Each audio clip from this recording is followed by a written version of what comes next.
এরপর হলো কি আমি আপনাকে একটা ওভারঅল টিপস দিতে চাই। আমি একটি স্ক্রিনে যাব, একটু এক্সপ্লেন করব, এটা একটু সময় লাগবে। নিউট্রিশন গাইডলাইনটা, অ্যাডভাইসটা খুব ইম্পর্টেন্ট, নট অনলি যারা ওয়েট কমাতে চান তাদের জন্য, সবার জন্য ইম্পর্টেন্ট। যারা ওয়েট গেইন করতে চান তাদের জন্য ইম্পর্টেন্ট, যারা ওয়েট মেনটেন করতে চান, একটা ভালো ওভারঅল হেলথ চান তাদের জন্য ইম্পর্টেন্ট এই নিউট্রিশন গাইডলাইনটা রমজানের জন্য।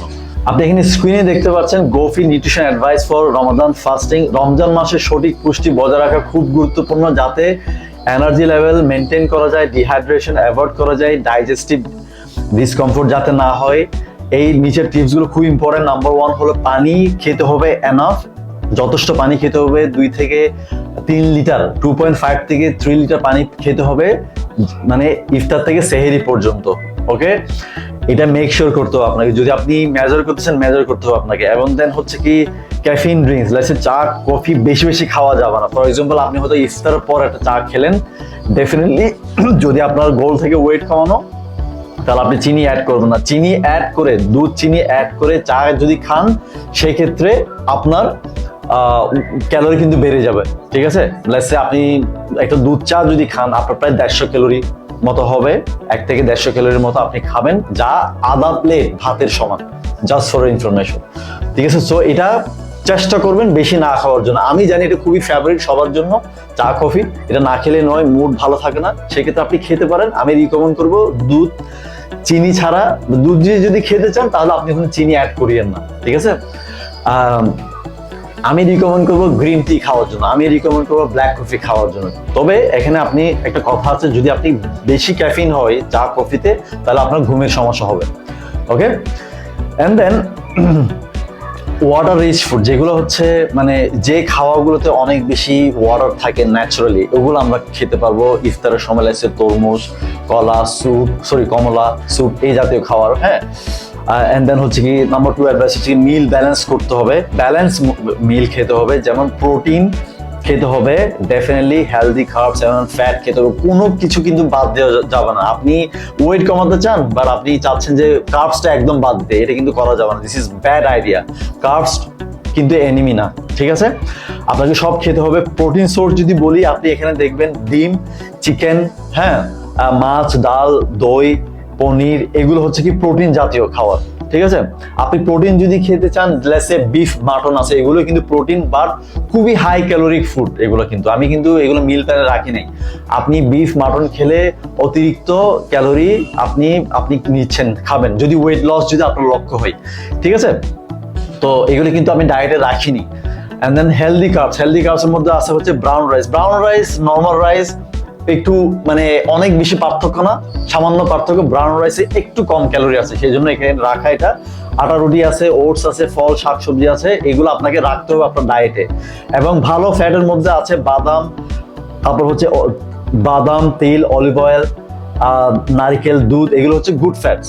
ঠিক আছে, অ্যান্ড হচ্ছে কি ইফতারের জন্য স্মার্ট চয়েস করুন। ফর এক্সাম্পল আপনাকে ইফতারে বুঝতে হবে ডেটস, খুবই স্মল হলেও এটা খুবই পাওয়ারফুল কিন্তু। ঠিক আছে, আমরা এটা সবাই রাখি, শুধু রমজানের সময় আমরা ডেটসটা খাই। হ্যাঁ, আমরা রমজানের বাইরে অনেকে খাই, যারা স্বাস্থ্য সচেতন তারা এই খেজুরটা কিন্তু খায়। ঠিক আছে, বেশি ডেটস খাওয়া যাবে না। আমি বলি একটা ডেটসে, একটা খেজুরে আপনি হয়তো 50 থেকে 60 ক্যালোরি পাবেন স্মল গুলোতে, যেগুলোতে অলরেডি সুগার আছে, ন্যাচারাল সুগারটা আছে। আপনি যদি বড় ডেটস খান, তাহলে এগুলো 100 ক্যালোরির কাছাকাছি হবে। ফর এক্সাম্পল ধরে নিলাম আপনি 50 ক্যালোরির একটা ডেটস খাচ্ছেন, যদি আপনি 6-7টা খান, তাহলে আপনি কয়টা ক্যালোরি হবে, কত ক্যালোরি হবে? Do you have any idea? প্রায় 300 থেকে 400 ক্যালোরি হবে, যা 1 প্লেট ভাতের সমান। তারপর হচ্ছে কি ফ্রাইড ফুড কম, মানে তেল জাতীয় খাবার কম খেতে হবে। ভাজা পোড়া, পেঁয়াজি, বেগুনও কম খেতে হবে, বেশি খাওয়া যাবে না। ঠিক আছে, কারণ এগুলো আপনার অ্যাসিডিটি বাড়িয়ে দিবে। ঠিক আছে, আমরা 4-5টা পেঁয়াজও খেয়ে ফেলি একসাথেই, বেগুনি খেয়ে ফেলি অনেকগুলো, আলুর চপ খেয়ে ফেলি অনেকগুলো, এগুলো কিন্তু করা যাবে না। আমাদের লিমিটেড থাকতে হবে। দ্যাটস 1 পিস অফ বেগুনি, 1 পিস অফ পেঁয়াজু, 1 পিস অফ আলুর chop, that's small pieces.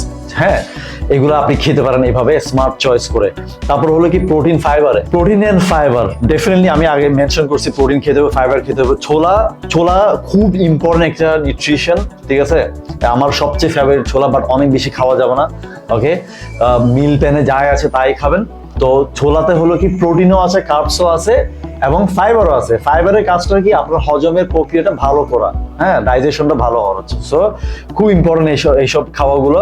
Soup আছে, ডালের স্যুপ, ডিম, গ্রিল চিকেন, মাছ খেলে ওখানে আপনার প্রোটিন আছে, যে প্রোটিনের ব্যাপারগুলো আছে ওগুলো আপনি খাবেন।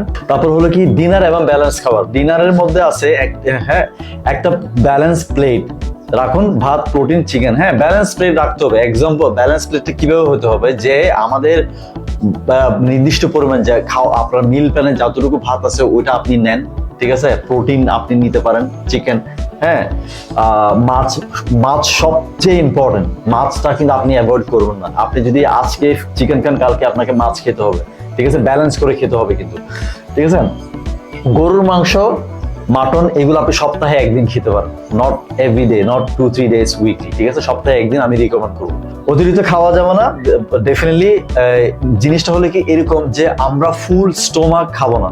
আমরা যাই খাচ্ছি, রমজান ছাড়াও, রমজান আমাদেরকে কি শিখায়? রমজান আমাদেরকে শিখায় যাতে আমাদের ধৈর্য থাকে, পেশেন্ট থাকে, যাতে আমরা স্যাক্রিফাইস করতে পারি আমাদের খাওয়ারের ভেতর। নট অনলি অ্যাকচুয়ালি ফাস্টিং, আপনি যখনই খাবেন, হ্যাঁ, ফাস্টিং এর পরে, ইফতারের পরে, তখন আপনি কতটুকু কন্ট্রোল করছেন, এটা হলো কি আপনি কিভাবে নিচ্ছেন এই রমজানের প্রক্রিয়াকে। আপনি যদি মনে করেন ও মাই গড, আমি মানে অনেকক্ষণ না খেয়েছিলাম, এখন আমাকে খেতে হবে অনেক বেশি, হ্যাঁ, এইভাবে যদি চিন্তা করেন, ফুল স্টমাক আপনি খেলেন, তাহলে কিন্তু এটা আপনার ব্যাকফায়ার করবে। কিরকম? আপনার অ্যাসিডিটি হবে, আপনি ইভেন ডায়রিয়াও হতে পারে, আপনার ওজন বেড়ে যাবে। সেই জন্য আপনাকে ব্যালেন্স খেতে হবে। রমজান মানে ব্যালেন্স, হ্যাঁ। তো আপনাকে খাওয়া দাওয়া কিন্তু ব্যালেন্স করে খেতে হবে। ফর এক্সাম্পল, আমার একটা স্মার্ট ট্রিক্স হলো, আপনি ফুল স্টোমাক খাবেন না, একটু আপনি জায়গা রাখবেন যখন আপনি খাচ্ছেন। যে 3টে প্রধান মিল আছে রমজান, ইফতার, ডিনার এবং সেহরি, ব্যালেন্স খেতে হবে। এন্ড অনেকে সেহরি স্কিপ করে, খুব ব্যাড আইডিয়া। আমি নিজেও অনেকবার করেছি, টাইম ছিল না বিদায়, but very very bad idea. এই সেহরি স্কিপ করা যাবে না। সেহরি স্কিপ করলে আপনার যে নিউট্রিশন ডিস্ট্রিবিউশন, হ্যাঁ, এটা ঠিক মতো হবে না কিন্তু। 12-13 ঘন্টা ফাস্টিং করার কথা, সেখানে 16 ঘন্টা হয়ে যাবে। সেই জন্য আপনার এই যে মেটাবলিক সিস্টেম, হ্যাঁ, আমার যে এনার্জেটিক সিস্টেম, সেটাকে ভালো রাখার জন্য আপনাকে সেহরিটা ডেফিনেটলি খেতে হবে। এটা লাস্ট মিল আমাদের, ঠিক আছে। এটাকে গুরুত্ব দিতে হবে যে না, আমি লেজি লাগতেছে, আমি সেহরিতে খাবো না, আমি একেবারে এখন খেয়ে ফেলি। নট লাইক দ্যাট, ঠিক আছে। তো আপনাকে সেহরি পর্যন্ত ওয়েট করতে হবে। Have some light food and then sleep. সেহরির পরে, সেহরির সময় কি খাওয়া যায়? স্লো ডাইজেস্টিং কার্বস, যেগুলো ডাইজেস্ট দেরিতে হয়, এগুলো আমরা খেতে পারি। আর এগুলো আমাদেরকে অনেকক্ষণ এনার্জি দিবে দিনের বেলায়। যেমন আটা রুটি আছে, ওটস আছে, ব্রাউন রাইস আছে, এই ধরনের খাওয়া খেলে এগুলো সহজে কিন্তু হজম হবে না, বডিতে অনেকক্ষণ থাকবে, অনেক কিন্তু স্ট্রেংথ পাওয়া যাবে। হাই প্রোটিন ফুড, হ্যাঁ, তখন আমরা হাই প্রোটিন ফুড রাখতে পারি, ডিম, দুধ, বাদাম, হ্যাঁ, মাংস, এগুলো রাখতে পারি, হ্যাঁ, যেখানে মাসেল লসটা কি আমাদেরকে প্রিভেন্ট করবে, মাসেলটা থাকবে, রিটেন করবে, মাসেলটা বার্ন হবে না, হ্যাঁ, এই খাওয়াগুলো খেলে। সুগারের প্রসেস ফুড ডেফিনেটলি খাওয়া যাবে না। লেটস সে মিষ্টি বলেন সেহরির আগে, too bad, do not do that please. এগুলো আপনার ক্যালোরি ইনটেক অনেক বাড়িয়ে দিবে এই সুগারের ফুড যদি আপনি খান। লাস্ট কথা, রমজান শুধু উপোস থাকা নয়, এটি সুস্থ খাদ্য অভ্যাস তৈরি করার সুযোগ। সঠিক নিউট্রিশন, এনাফ ওয়াটার, স্বাস্থ্যকর খাবার খেলে আপনি এনার্জি মেনটেন করতে পারবেন এবং রমজানে ফাস্টিং এনজয় করতে পারবেন। এটাই হলো কি রমজানের নিউট্রিশন টিপস এবং গাইডলাইন। খুবই সিম্পল, এগুলো আপনারা বেশিরভাগই জানেন, ঠিক আছে। এখানে মেইন মেসেজটা হলো, রমজান আমাকে কি শিখেছে, যাতে আমরা লিমিটেড থাকি, হ্যাঁ, আমরা যাতে আমাদের ডিসিপ্লিন যাতে আমাদের ঠিক থাকে খাওয়ার মধ্যে, হ্যাঁ, আমরা না খেয়ে ইফতারি পর্যন্ত, এর পরে আমরা কিভাবে আমরা অ্যাকশন নিচ্ছি খাওয়া দাওয়ার ব্যাপারে, আমাদের ফিটনেসের ব্যাপারে, ঠিক আছে। সো এখানে খাওয়ারের মধ্যে মূল মন্ত্র হলো খাওয়ার কন্ট্রোল করা, ঠিক আছে। আপনি যদি চিন্তা করেন যে আমাকে অনেকক্ষণ না খেয়ে থাকতে হবে, আমাকে এখনই সব খেয়ে ফেলতে হবে, ইটস নট লাইক দ্যাট কিন্তু, ঠিক আছে। এটাই হচ্ছে কি বেস্ট টাইম আপনার ফিটনেসটাকে ইমপ্রুভ করা, best time to lose weight, best time to control your weight এবং এনার্জি বিল্ড করা। এখান থেকে আপনার জার্নিটা কন্টিনিউ করা।